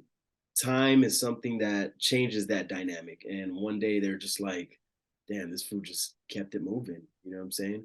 Yeah, one day their bitter ass will be the person that you see nodding off in the car next to you at the Goodwill parking lot when they're high on opiates because they became drug addicts because they never Dude, grew. you said it. Like bad attitude makes you blind to opportunity. Negative attitude makes you blind to opportunity. Early in the conversation, I said that you have a negative perspective towards things, but not like a negative attitude. Like not Yeah. even a negative perspective. You have more of just like you're thinking about all the worst case scenarios in order to be prepared. So that's different. What I'm Well, talking and about is I think it's easier like when I'm in a good mood, it's easy like I think it's things just spiral really quickly for me, like I said, if I'm in a bad mood, it spirals really quickly, you know? But for the most part, like if I'm out in public, I'm probably in a good mood because that means like I left, you know? So it's like, uh, but yeah, I try to have a positive attitude. Like, you know, I tell my friend RJ all the time, I always say, like, I want to get to the point where someone can just call me a bitch and me just be like, all right, bro. You know, I used to always do this. There used to be people, obviously, we all get hate comments, you know? And so, like, you're always going to have people who hate online. And one thing I've tried to do is now, instead of responding to hate with hate, if someone leaves a hate comment, I always just try to find something nice to say about them. If it's not like a private profile, and if it is a private profile, I just try to say, like, it's all good, bro. Like, wish you the best. Much love regardless. Boom. You know, because it's like feeding into it won't really do a whole lot unless it's about the Kent Goodwill bins, which then you should always feed into it because that's the best place on earth. And it's like Disneyland and we all love the Kent Goodwill bins. But I just want to be clarify, I would not ever do something like that if it wasn't just like consistent bitch ass energy. Like I ignore bitch ass energy as much as possible, but then it's just consistent bitch ass energy has to be addressed. So yeah. I adopted your approach to trolls, man, and because I used to be like, I would just think of the best comebacks, and I'd be like, oh man, this is. Yeah, I used to do that too. But now I'm just like, I'll just write, haha, okay, just like whatever. It And then I've had a lot of people who have like over the years either showed doesn't hurt love. me, but I'm just like, man, I have a good one for this. Yeah, yeah. I've had a lot of people over the years who has like showed love, or they'll just be like, or they'll be like, you know, they'll respond and say like, actually, I fuck with the content or whatever, you know. And so I've just noticed I've gotten a much better like response from within, like even my own self is less angry. Because it's like once I say like it's all good, much love, it's like it's dead to me. So like mentally, I'm not even, it's not in my, Interesting. you know, mental. It's And like then they even say, from them, it's usually a better response as well. if you're upset, like smile to yourself, and that just that action will change your mindset. Like you're just like, over it. Yeah, for sure, for sure. 1980 something co has made me grow up so much, and made me grow up about things and put things aside and realize what's important and not sweat the petty stuff. I remember the last time that I got petty, uh, once I was already doing 1980 something co, I got into a fist fight. And bro, just you think you could just get into a fist fight, like just a couple of guys just brawling, you know what I mean? Just settling their differences. But you can't, bro. You could literally do years of time off of a fist fight. And you don't even have to do damage. You could just have engaged in a fight. You started it or whatever, or you put your hands on someone and you're looking at years. And I was faced with that situation. I don't know if I ever even told you this. Mm-mm. This was with did I tell you the story? I don't think so. Yeah, me and my cousin, rest in peace, we were eating one day, and anyways, I don't even want to retell the whole story, but we got into a brawl at this seafood spot, and then years of probation and going to court and paying for a lawyer, and all the while facing years. Like I think I was looking at like 5 years for just like thinking we're gonna settle our differences, eh? You know what I mean? Hey, Yeah, see, bro. and imagine like how much of that would have been relieved if you were just like, all right, bro, And going back to the I'm gonna go situation, work it's just now. like, no, he kicked my car. I think he kind of had it coming. Oh, Fucker started it. No, I mean, either way though, do you think ignoring it would have been? but he didn't do nothing to my car. I could have easily, like, going back, if I could, I would have walked out of my car, looked at my car, and been like, nothing. Just get the fuck out of here. Yes, and that probably would have been way easier on your life, you know? Yeah, that not doing that cost me years and money, and Money. I was in jail for like a week, and that was a terrible experience. And yeah, it just was a sucky situation, all because I couldn't just move past it. So I think yeah, that since that's the theme that we're talking about, It's that's funny. RJ has a I similar like to story. mark that as I like to mark that as the last time that I gave into my my emotions about stuff like that or being petty, and then learn to just be like, you know what, we got bigger things going on, we got more things on our plate, we got loved ones that we got to take care of. Let's just keep it pushing because it's just not that important. RJ has a similar story but a little bit of a different outcome. And you should get him on here someday and let him tell his story, especially since he is like one of the pioneers of like doing trips to the thrift on YouTube. I think that would be really cool for people to hear because, you know, like a lot of people, Does he I still do think that, videos? huh? Does he still do vids? Uh, Once a year when I harass him enough to do one. Um, but he has a reason as to why he stopped doing vids. He did do pretty good on like an Instagram reel with like a snapback restoration video. Um, and so hopefully he does more of that or like kind of finds his niche because the dude deserves success for sure. And he does well for himself. He's not just like a one like he's like a multifaceted type of person. So he's just like into a bunch of different stuff. Uh, but yeah, I think it'd be really cool because, like I said, like a lot of people have shown love to the videos. And especially, I always think it's interesting when people were watching the videos back, 10 years ago. But people like that who were doing it even before me. I mean, they kind of laid the foundation, I guess, even for myself. And I said this earlier too. I said, Paul is a big reason as to why I'm even thrifting. I tried doing one thrift video with DP The Truth, who was one of the original people who did it. And then I didn't find anything. And like, I just wasn't like, I was like, oh, that sucked. I mean, it was cool to like kick it with DP, but not finding anything is just kind of like, oh man, that's like anticlimactic. And then I remember watching one of Paul's videos, and that man was just like finding cool shit and just having fun, even with basic shit. So I was like, oh, this is tight. And I remember hitting him up, and me and him became cool. And that's a big reason why I got the motivation to get back out and try again. And, then it actually became something. So yeah, man, it's been a crazy 10 years. That's for sure. And like, I always think like, there's a lot of things that people can critique throughout the time, but if I could go back, I would gladly do it all over again. Because without that, like, I probably would not have much of a life at all. So yeah, it's been crazy. And that's crazy, man. It just makes me think about where I am now, and it's just like just stay working. Who do you got to ask yourself, who do you want to be? Do you want to be the person who is content with the way things are going at that moment? Like a lot of those people that you started with that don't make videos anymore. Like how many of those people that you started when you started doing this were already big, and are they still around now? Does So some of them used to get that's views. None of them make videos anymore. why? Uh, Will they see you and they're like, bro, I'm gonna make videos again? What the hell? so I don't know. Like I don't.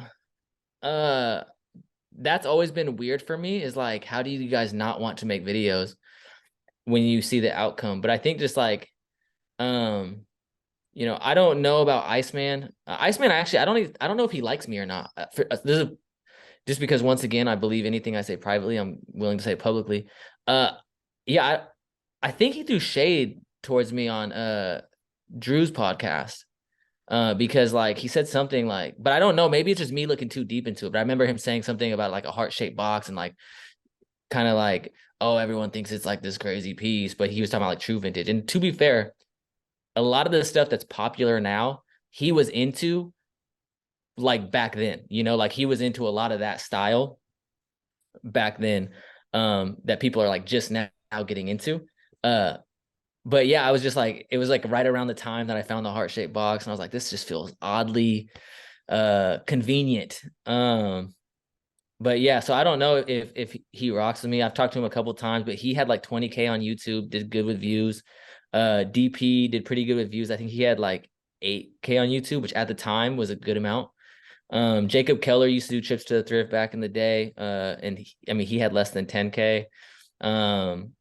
Most of them didn't have that much, but Professor Snaps had like 40,000 subscribers, which like back then was like having like 250,000. And so it's weird to me that they don't make content. RJ's situation is a lot more unique as to why he doesn't make content or why he stopped making content for some time. Which I'll let him tell that story.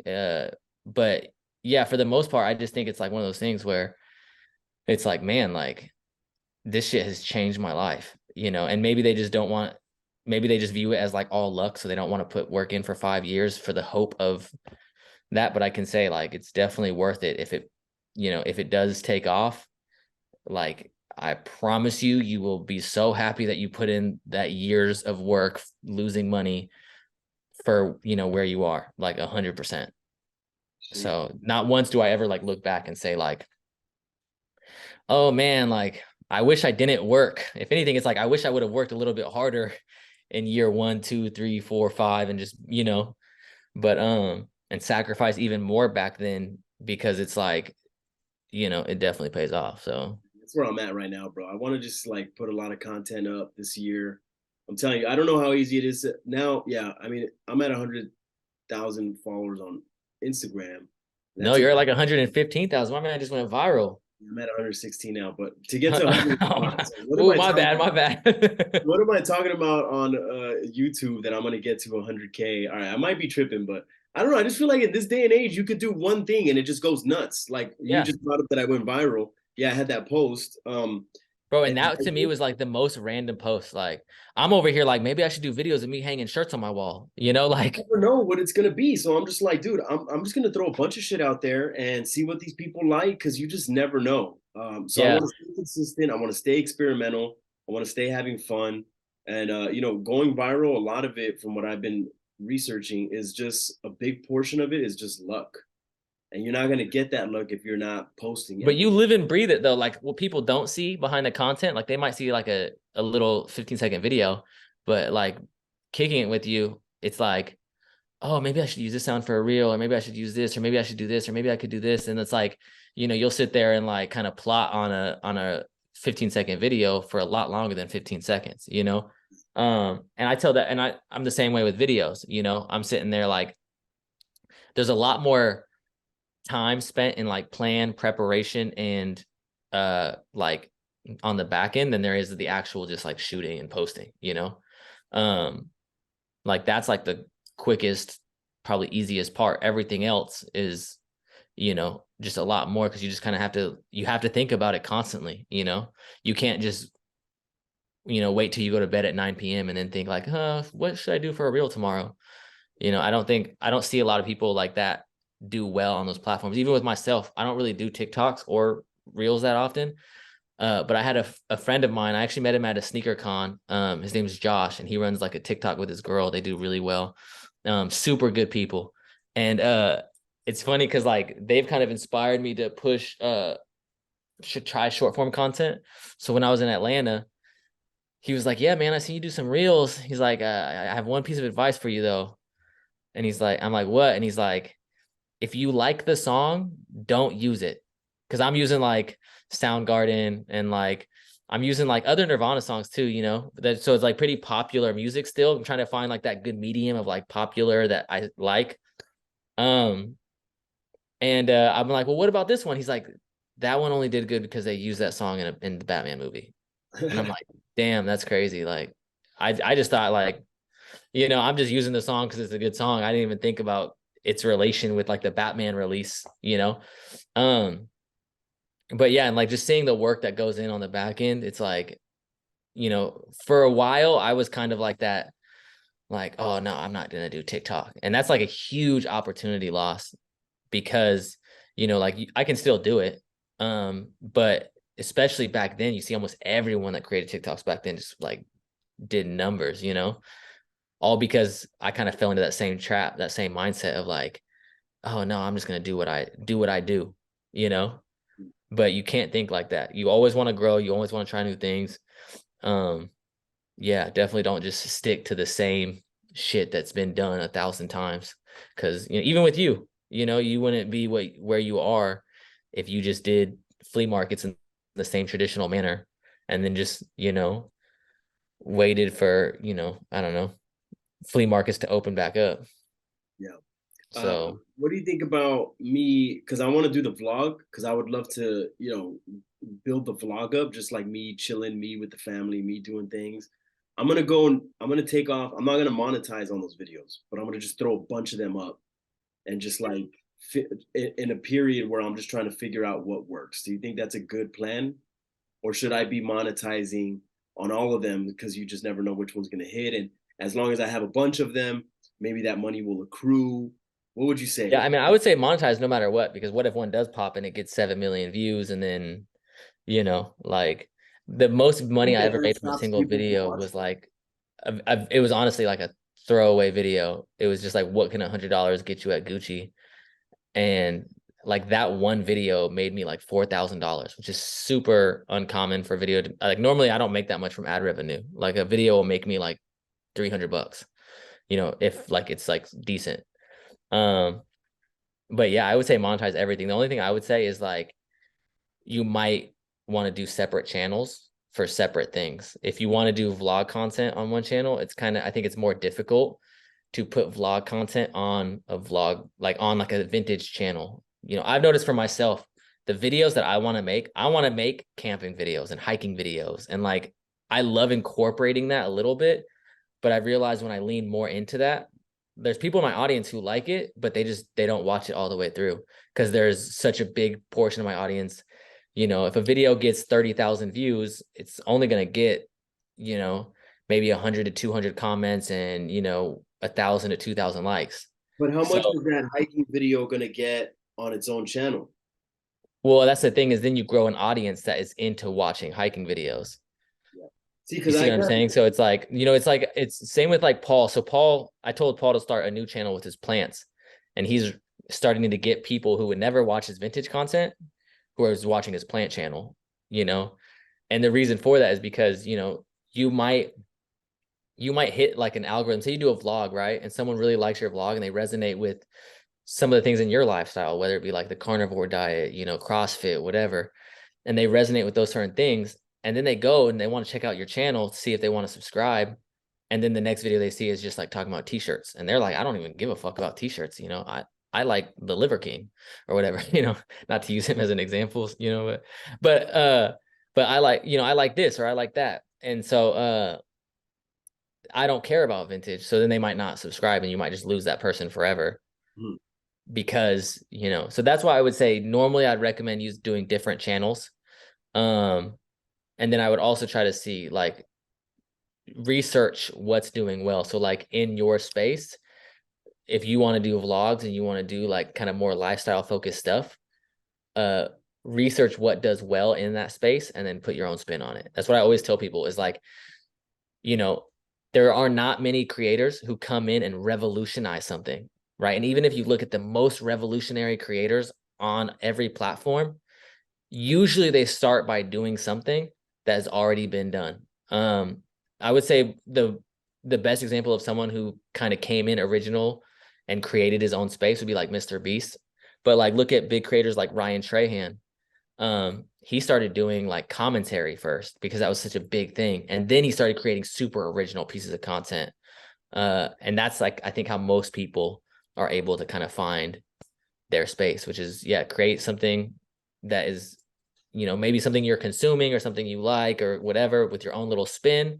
And then you can slowly add your own personal details to it. And kind of go from there. So, But yeah, my question here was gonna be what tips or advice you have for anybody just starting out on YouTube and wants to grow their account. But I think you just hit it yeah, right. that and consistency for sure. Consistency. Is that Um, weekly or is that daily, you think? depends on the form. Like I would say like TikTok reels and shorts daily. Um, but yeah, like definitely consistency is key. And the thing is it's going to be different depending on what type of content you're making. Um, but like at the end of the day, if you just like I always tell people, research that space. Like for example, I say Liver King as an example of carnivore diet because that's like the most mainstream example that I know, right? And I know people who do the carnivore diet, not just you, but like I know other people as well who they probably wouldn't lean on him as their first example. They would lean on someone else as their first example. Uh, um, but it's just kind of like doing research within that space and knowing like, okay, this is what, this person does some kind of similar styled videos is what I like, but their messaging is a little bit different than mine or mine's, so I always say research what you want to do and then, you know, put your own spin on it. just because you get inspiration from somewhere does not mean, you're copying someone. I would never make thrift videos if it wasn't for the people that made thrift videos before myself. I would have never got back out and tried again if it wasn't for Paul. And so, yeah, it's just, I would say that's probably like the biggest thing, that and consistency I for was gonna sure. ask you also, where do you plan on going next? Like, what's the next move for you? What is this building for? I know you said that you want to start, you still have a dream to start your own clothing brand. Uh, right now, with all this short form content, TikToks and stuff, one big thing is like educational content. So I see all these dudes now. Oh, do you want to know who is the supplier for Stussy, or who is the supplier for the? And they're just like giving away these factories and like how to contact them. Have you seen this stuff? Uh-uh. Dude, I'm gonna send you some of them. But like one struck me the other day because the guy was talking about what it would take to make your own brand. And he's like, he went through the whole process of like ordering the sample, and he's like, guaranteed the first sample you get, you're not gonna like, so you gotta ship it back. And he's like, that takes 1.5 weeks, 1 week, da da da. And altogether, once you add up the weeks just to get finalize one piece and have it produced and done, and for you to start selling, it takes like 6 months. So much work goes into it. I'm gonna send it to you. But what's are you aware of this, or what's your first step towards having your own brand? So the brand is like off into the distant future. So I have a couple goals. My next goal, well, within the vintage space, I want to document rag houses more, which probably is really difficult because like that's the place where no one wants to document, and a lot of Japanese buyers go, and they do not want people to film. And rag house people are very, yeah, they don't fuck with that either. They're like, no camera, please. Yeah, I mean, I'm fine with that too. I just got to find a rag house that can benefit, or I can provide, what I'm saying, some benefit to in some way. Like I have a warehouse here in Tacoma that I'm able to go to, and a lot of people conflate that with the rag house. And I tried to talk about it in my last video. It's a little bit different than a rag house because it's not by bales, and everything is like touched, it's hand sorted basically. And it's still a great place to go shop. It's beneficial. I learn a lot because the guy that runs it is like, I'm like literally a newborn child in this space compared to his level of knowledge. And so, but it would be nice to actually see like firsthand how a rag house, because I mostly want to see it out of the experience, but I also want to show people like in depth. Not necessarily like, hey, this is how you can find a rag house. And there are obviously things that I wouldn't mind like kind of keeping low key, but I would like to document the experience just because I genuinely like the space. And I think it'd be kind of just a fun experience in general to kind of create a piece of content around. But who knows if that'll happen. Another one is bandos, which I've met someone in Arizona who his bando. So I want to go down there and do that because I think that's another cool like piece of culture in the space. And then outside of vintage, my next like piece of content that I really want to create is like car camping content. I love car camping. I love just like being outside. I love the outdoors in general. It's something that I like kind of fell in love with when I was stationed in Northern California when I was in the military. And being that I'm in Washington, when I lived here, I never really left the city. But when the military forced me to leave, not forced me to leave, I joined the military. But when I left, I got shipped out or whatever, and I started exploring other areas. It just kind of made me fall in love with the outdoors. So I'd love to create content around that because that's something that, like, I love clothing. I'll always be passionate about clothing, but it does get to a point where it's like, what do I say? I've made content about this shit for 10 years. At a certain point, it's like I'm gonna have to start dressing I'm ready to go, like I'm in World War I or something, just to talk about new shit, because it's like I've talked about it all for the most part. It's so crazy, all the trends, man. I was just talking the other day with a friend about how things have changed, like the certain tees categories. Now I love to see outerwear coming in, and like I never was buying pants, vintage pants. You know what I mean? I would just Oh, like, I love pants. oh, I know you're a big pants guy. How many pants did you say you had in your collection?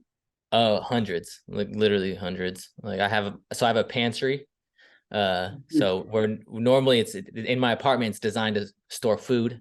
We just put stacks of pants in there. I've always liked everything though. That's the thing with me is like I feel like Uh, I love where I'm at right now because I'm just like every day just wearing like t-shirt and sweatpants. Like I literally put these necklaces and rings on just because of this. I'm like, this is me dressing up. Like me wearing Nike sweats and an old t-shirt is me dressing up for this.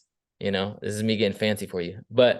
Uh, but I've always liked a lot of different clothes. I just don't really like. I just keep a lot of them because I either like the design at the time or I appreciate how it was constructed. I like learning about different things. Um, like I have like an old like a 50s wool like hunter coat, but it's like in this cream color, which is just like really odd for that time. Um, and it's like I don't know, I just like finding different things, and I have so much stuff in my collection that I never wear and I probably never will wear, but I just like it, you know. And so it's kind of cool to see different things in the space. The only thing I don't like about the style changing in the space is like I think it looks really cool, but I just feel like the weird thing about vintage is it's like a constant example of like someone changing their style and then talking shit about the person that dressed like they did last year, Yeah, you know? And it's like we all are on this journey, right? Everyone's style is always changing, you know? So like, yeah, if you see someone wearing like Nautica or crazy color blocking or like some crazy shit, like to talk shit about that would be weird because it's like that was cool at a time, you know?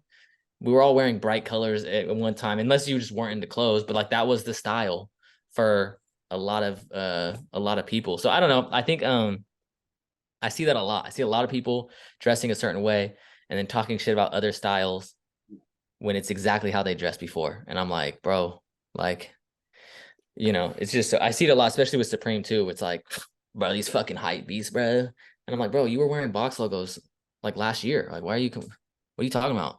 exactly. You know? So that's one thing that I see a lot, but I do like when new styles get introduced because I learn, you know, I get to learn a lot about different things. Especially now that like true vintage is becoming so relevant. I've learned a lot more about stuff that I probably would have never really found interest in if I didn't like get the opportunity to research or get exposed to it in some way. Just because it's not the era that I grew up in. A lot of the stuff that I naturally am interested in is the stuff I grew up around, you know. So, you know, whether it be like a Bone Thugs tee or whether it be like a band that my mom used to listen to, you know, or you know, Tasmanian Devil tees, you know, like shit like that. Like I love Taz tees. But yeah, so it's like things like that are things that I'm like naturally predisposed to naturally like. But I do like when new trends come in because it gives me an opportunity to learn about something that I may otherwise not have been exposed to at all. So I think it's kind of cool. I like where vintage is stylistically. Um, I just wish people wouldn't hate on other people for the clothes they put on. It's just, I don't know. Like I said, there's a lot of overlap between hype shit and vintage shit. And it's like, It sounds like a we'll lot of never it's be just able to like, get away with it or get away from it or do anything about it. So might as well just learn to live with it. yeah, just show love to everyone. Like everyone, you know, at the end of the day, like I would hate if every single person wore Carhartt double knees, an Arc'teryx windbreaker, and Birkenstocks. I love all three of those things, but if I walked outside and I saw every single person wearing that thing, like I would hate that, you know? So it's like let everyone wear their crazy colors or wear their more muted outfits, whether it be what you know, whatever it is. Like we all have our own style and you shouldn't want everyone to dress like you. So like don't hate on people because the clothes they put on their body, you know? It's Yeah, like I always say like for when someone critiques someone else's style or what it is they're selling, I'm just like that would mean that just because you have a different opinion doesn't mean you have the opinion that everyone is going to that or should agree with. If you see somebody else with a different type of style, let them do what they're doing. It makes them happy. Why do you want to impose your standards on that person? You know what I'm saying? I'm Like, gonna get real meta. Maybe the only thing I can say I hate universally is I hate haters.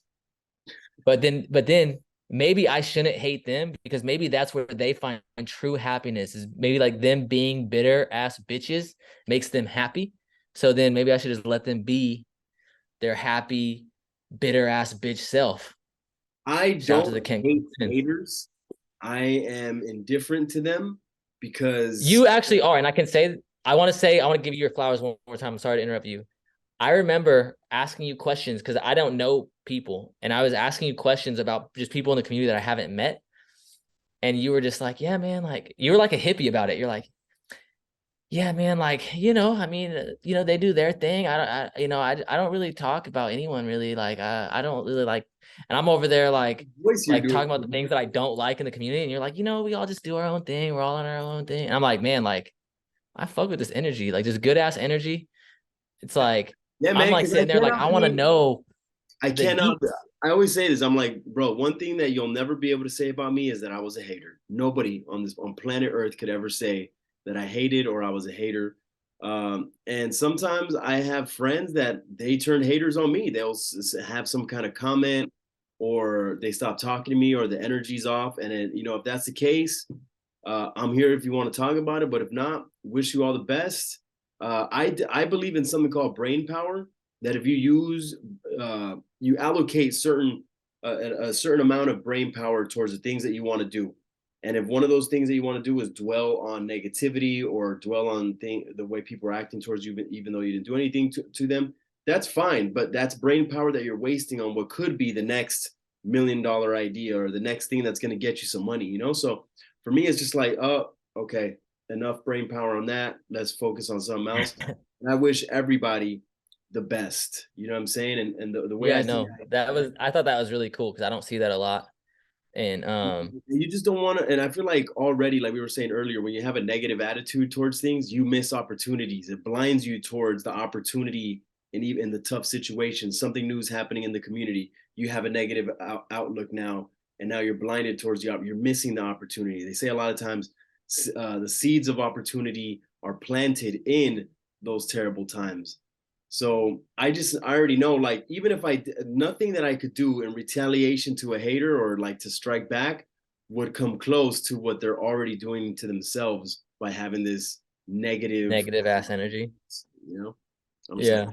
get through that, G, because I can never even imagine, even if I didn't agree with what someone's doing or what they're wearing or the way they carry themselves or conduct themselves, I could never imagine being like, this is whack.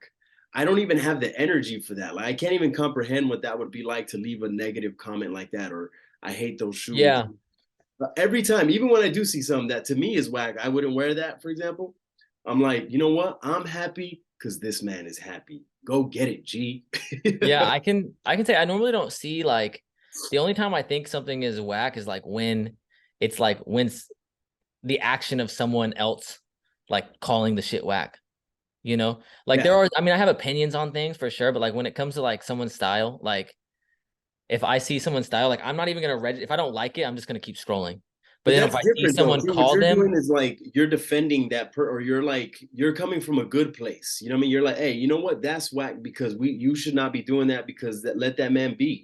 yeah, exactly. It's like one of those things where it's like it doesn't register in my head. Like if it's something I don't like, if someone's wearing like an all over print like Sour Patch Kid shirt that's like That and shit's or delicious. like dude, they're so good. Holy shit, they're like crack. But if someone is like wearing some crazy thing that I'm like, oh, I wouldn't wear that, right? Like it doesn't register in my head as like, oh, that's lame. And then, but if I see like a comment that's like, oh, that's lame, I'm like, that comment is so fucking lame. Like that's Dude, the I'm, only I'm thing. old. I'm old, man. So like sometimes I see some of these comments that a lot of people say today, and I'm just like, bro, what a bitch ass comment. Yeah, Like, yeah, that's literally the only thing I've ever really found myself is like I've only really like no, hated on hate. some dude wrote, I put up like an outfit and like, look, I know I'm not fucking, I don't know, the best dressed person in the world or whatever, but I'm gonna put up my outfit reels because like I think I have fun doing them. So I put it up, and the comment was terrible proportions, and I was like, this man just said proportions. I'm like, who's like, because my fits are just what I love about all these outfit reels and stuff is that it's just people showing how they dress. I'm not like, yo, put me on the runway right now. So when this guy looked at me putting on some cargos and a vintage t-shirt and me feeling fly in it, his comment was terrible proportions. I'm just like, bro, nobody gives a shit about proportions over here. That's Uh, funny. Anyway, that was my last question, brother. It's been good chilling with you. We got to have you back on again. I always say this to every guest that I got to have them back on ASAP, but you're my guy, so you're definitely going to be on for sure, right? I appreciate that for sure, man. Anytime. Um, Thank you for having me on. Uh, I hit you up and I was like, man, it's crazy that I haven't been on there. I keep seeing all these people and I'm like, it feels so weird that I haven't been on there It because was I'm so like, passive aggressive. You're like, wow, it's really weird how I haven't been on your I haven't podcast. been on there, bro. Like, what's up? Like, you don't fuck with me or what? Like, And to be honest with you, I was just like, I don't know. I mean, you're Jacob Starr, bro. Honestly, like I just was wanted this to be a little bit bigger or a bit better production, but you know, we're boys now, and I just like this has just been fun chopping it up with you, bro. yeah, and I appreciate that for sure. Like, I appreciate the love. I want to clarify to anyone, um, like I'm not shit. So I hope that like no one ever feels like if there's one thing I can say is the number next to someone's name does not Facts. amount to who they are. You know, like we are all regular ass people, everyday people. And I know we live in this world of like influencer culture. And like now it's so weird because I always hear like stories of like they say that little kids coming up, they want to be an influencer when they're older, which is like such a weird concept for me. Um, but at the end of the day, like we're all regular people. And you know, for me to you, like I feel honored to be on here. So for you to be like, oh, you're Jacob Starr, as if that means anything, is like, dang, like I appreciate it for sure. So Well, because you know, when I first started doing this, like anything that had to do with vintage that was being celebrated, because for me it was just I would just thrift for like a shirt to match my J's. And I didn't know there was other people that were enthusiastic to thrift before like 2016 when you know round two blew everything up and made it super popular. I remember when I saw the first round two episode on YouTube, I was like, whoa, this is cool. Like people love second. I was like, man, if you know if they're this is what I would want thrifting to become. I remember saying that when I watched the first episode, I was like, this is what I want thrifting to be. Like everybody's celebrating it. I was like, I hope this channel takes off. And now here I am with a full on business. You know, one of those people that celebrated thrifting that made me feel like this is something really cool that I'm into was you. So now getting to know you, it's just a matter of respect. And you said like the number next to someone's name doesn't mean anything. You know, those are just numbers. But you have a big number next to your name, and I've met you in person personally, and I know that you deserve all those numbers because thank you, bro. Thank you so much. you're a really cool dude. You know what I mean? A real one. I wouldn't have let you sleep over my crib for like a month if I didn't think you were I a literally just commandeered that room right there. I had piles of dude. clothes all all stacked away. Yeah, man, it was dope, bro. And, you know, my whole family loves you. My kids love you. Drina loves you, man. And you know, I can't act like we don't miss you sometimes. Like, you know, it was Same, cool. bro. The feeling's mutual for sure. So thank you so much, man. For real. The feeling's definitely mutual. I'm gonna be down in LA soon. So, you know, Well, you know where you could crash if you wanna stop by, bro. thank you, man. Thank you. Yes, sir. Yes, sir. Jacob, sorry, everybody. Jacob, much love, man. Thanks for coming on, bro. Kill it today. I know you got your whatnot show after this. Yes, And sir. yeah, man, we'll be in touch, bro. Appreciate it, man. Much love, everybody. Peace. Sir. Peace.